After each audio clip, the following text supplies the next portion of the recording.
welcome to ACL Weekend 2, Day 2. We are backstage right now in our Sun Radio area. Our support today comes from Carbach Brewing, ABC Home and Commercial Services, and Straight Music. And I am honored and delighted to be sitting here with none other than Ben Kweller. Hello.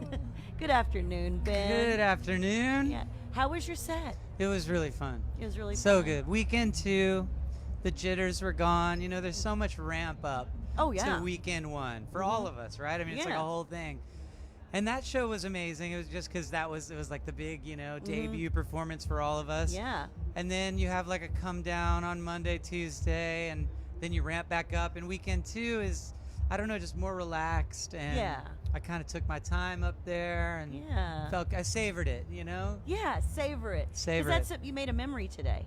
Yes. You made a wonderful memory. Exactly. That's right. It's going to be in there forever. That's right. It's going to be in there forever.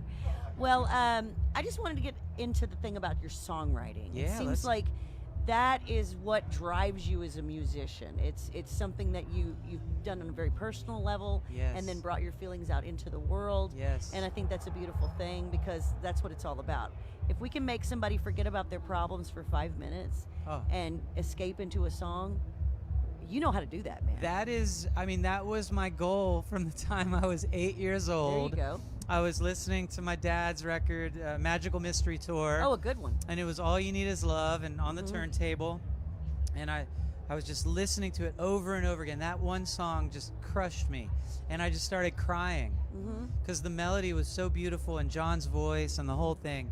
And then I looked over at the piano and I looked back at the record and back at the piano and I said, I want to do this. Like, whatever's making me cry right now, I want to do that. I want to make people cry. Yeah. It was like this magic trick that was happening, and I couldn't explain it, but that's when the power of music hit me. And so someone taught me how to play Heart and Soul on the piano, just like every American. Dun, dun, dun, dun, dun, dun, dun. And I just switched the chords around and wrote my own song. With you're 8 years old. I was 8 years old. Okay, well, and there you go. So songwriting really has just been with me since the beginning, and it's my complete outlet in life. It's your therapy. It is my therapy. I always wanted to keep a diary or a journal, and I just never had the persistence to like keep it up. Oh yeah. But I've always written songs, and so I've just come to the conclusion that that's my diary. That's your diary. It chronicles your life, and you can look back on when you did that record and go, "Oh, that's the space I was in." Exactly. You know, or that's what was happening with me now. Exactly. So, what bands have you seen out here today that you really like, or something? Did you discover anything new? Kevin Carl I saw him and he's amazing. He's part of this Mexican folk scene that's really cool, and he was on the Amex stage. So I love Kevin Carl. I'm gonna see the Foo Fighters tonight. Michigander was really good. I missed the Lumineers, but I hung out with Wesley, so that was kind of like seeing them. We got to chat for a little bit. That's cool. I haven't seen a ton. Okay, because really. you've been busy. I've been kind of busy. You've been doing interviews, press, and there's press and all that stuff. So you haven't gotten a chance to really relax and enjoy it. But now your set's over, so you can kind of go, Oh, I saw Lil Yachty. That was really fun. Lil Yachty. He's a baller. Yeah, that was good. So it's been good. Fantastic. Now, I heard that you got to go on tour with Ed Sheeran. Yes, I did. 2 redheads. 2 redheads, 1 venue, lots of songs. Wow. What's he like to work with? I mean, I've been a fan of his for years, too. He's everything you would kind of imagine him to be. So humble, just the real deal. Great guy from a small town in England. I actually met him in 2015 in Austin. I was home on Thursday, and my booking agent calls and says, "Hey, are you home tomorrow?" And I said, "Yeah." And she said, "Can you open for Ed Sheeran tomorrow?" And I was like, "Yeah, but why? Like, what happened?" Oh, my gosh. And she said, "Well, his opening act is stuck in Australia, and something's wrong with his passport. He's not going to make it." And so I showed up to the gig in Austin. This is 2015. I think at Frank Irwin Center or something. And because he was big, but he wasn't like Ed Sheeran big. But he was already big. But I opened for him, and he came up to me after the gig and said, "Mate, that was amazing. Can you play in Dallas tomorrow?" And I said, "Yes." And then after Dallas, he said, "Mate, can you do the rest of the tour?" And I said, "Yes." Because there's some things you sleep on, and there's some things you just agree to. Yes. Yeah. So opening for Ed Sheeran. So that's when I first met him. And I got to give a shout out to Louis Messina from Messina Group here in Austin, because that night on the Thursday before the gig, when they knew the opener couldn't make it, Louis said, well, dude, you're playing in Austin. You need to have Ben Kweller open. And so Ed was like, oh my God, he lives in Austin? And Louis was like, yeah, dude. And so that, like, shout out to Louis he was the matchmaker. Oh, well, that's great. And we've just become really close friends, me and Ed. Awesome. So that's awesome. I know you had a Grammy nomination in the past. I mean, did that just blow your mind when that happened? Yes, it did. I mean, the Grammy thing, that really does change things a little bit, you know? Yeah. Because I've always been, just like a little indie rocker, DIY, and the Grammy thing is definitely like this different echelon, It's kind of a strange scene, because none of us artists really know like how it all goes down, But here's what I do know is that the musicians are the voters. Yes. And that's cool. That is cool. And so I know that there's been artists that have had beefs with the Grammy, like The Weeknd, and there's always different things. But man, like I have nothing but cool things to say about the Recording Academy and everything they do for music cares and mental health. Like, so it's pretty amazing. It's really cool. And I mean, what an honor.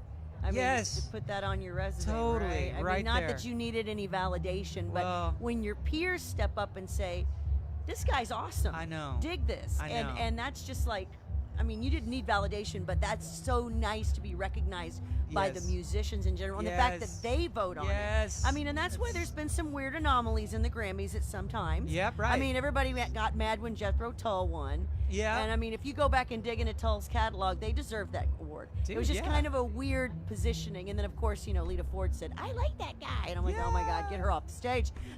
That's awesome. But but I think it's great that you had that honor. And I'm sure there's going to be more to come. I'm sure. Your new stuff is sounding great. Oh, thank you. What's next for you this year? What do you got coming up? So my debut album was called Sha Sha, and it turned 20 this year. Yeah, it's 2001, right? 2002. Okay. Technically. But so we're doing a bunch of Sha Sha shows in November. Oh, neat. Are you playing the album or? Pretty much. I love that. So, it's a funny thing because like when you're in the studio putting together a track listing, it's very different than putting together a set list for a live show. Oh, it totally is. I'm a musician too, so I know. And so I love that album, but it is strange as a concert. So I'm taking some liberties, and I'm moving a few songs around, but in general, it's gonna start and end like the album. That's awesome. Yeah. That's awesome. I love when bands do that and they go back and they'll do, like I saw Cheap Trick. Yeah. When they did like all the different albums, I thought that was just so cool. Yeah. Because that's the way we heard it originally. That's when we put it on the turntable or when we listened to it on a cassette, which was more your era. Yeah. I mean, that first song that kicks it off, there's nothing like going and seeing the show, and the first song kicks it off, and it takes you on a journey. It really does. I love listening to an entire album because it takes you on a journey. It's like being in the car. And I love concept albums that go from end to beginning to end, and they all kind of have a theme, and you're like, oh, or they go back and they'll have a reprise where they call back to the first, like Paul McCartney's Band on the Run when he does that. Love it. That's one of my favorite things about myself being a recording artist is being able to have fun with that. Yes. And say, what's going to be the first song? And you go back and forth a million times. It should be this. No, it should be this. No, it should be this. What's going to be the last one? No, it shouldn't be that one. And it just plays with your mind. But at the end of the day, you've got to listen to it forever and be happy with it. That's it. Because once it's there and it's mastered and it's out there, it's out there forever. And if you hear something that's like, I remember when I did that. But also, like you said, it's like your diary. It is. It's like so your diary. It's a time and a this place. is where I was in 2002 when I did Sha Sha, and this is what was going on in my life. Yeah. And, if you write from a very personal space, so you can kind of reflect on, what was I thinking then? Or what was I thinking then? You know what I mean? Yeah. Sometimes you don't even know. Sometimes you don't even know, or you don't remember. Yeah, exactly. Oh, my God. Well, I heard you're living out in Dripping. Are you? I'm out in Drip, yeah. That's where we started Sun Radio. I know. KDRP. It's so cool. And look what it's grown into. It's incredible. We've got this whole network now of like 10 stations, and what we're doing is with the foundation is we're able to keep these small towns having a radio signal, a local radio signal. I love it. Like Gonzales or like Mason or Giddings. We have Yes. stations all over Central Texas, which Yes. is great. So we're getting the great sounds from Austin out to most of Central Texas. Because let's face it, right now, Dripping Springs, that's Austin. San Marcos, that's Austin. Sure. It's Yep. all Austin. Yeah, exactly. It all is. It It all is. encompasses Yep. this big Yep. metroplex that it's become. That's right. I moved here in '93, and it was nothing like it is now. It is a whole different city. I was seeing photos from the past ACLs of the skyline, how it changed, and like between 2015 and now, it's just like boom. Yes. It went crazy. Yes. I mean, I remember when I had an Yes. apartment for $300 a month off Oh Old my Torf. God. You Those know? days are over. Those days are over. Yeah, I know. It used to be a 10-minute town. That's It what I used to was. always say, It and now it's like a was. 45-minute town. Oh, at It's least. crazy. At Sometimes it's an least. hour. Lucky, Like, yeah. I don't want to drive to San Marcos. It's quicker to drive to San Marcos than it is to drive to Georgetown. Just keep that in mind. Yeah, I was telling my son that. seriously. I don't want to go. I was like, dude, you have to drive up there. It's not a big deal. Anywhere is 30 to 45 minutes. Anywhere. Yeah.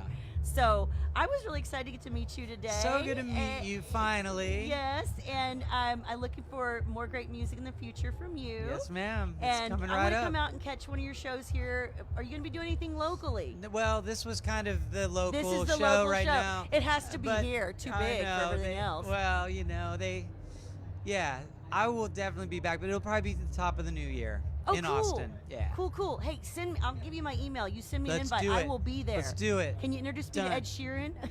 I hope so. If he's around, I will. I would love that. I would love that. Ben, So pleasure good to talk to you. Thank you so much for stopping by. I know you've Thank been you. super busy, but it's really nice to get to sit down. You too. And really get to know you. And From one artist to another. thank you, brother. All right. Yeah. So that's going to do it for me today. Shelly Knight, Day 2, ACL. Ben Kweller, thank you so much for stopping by.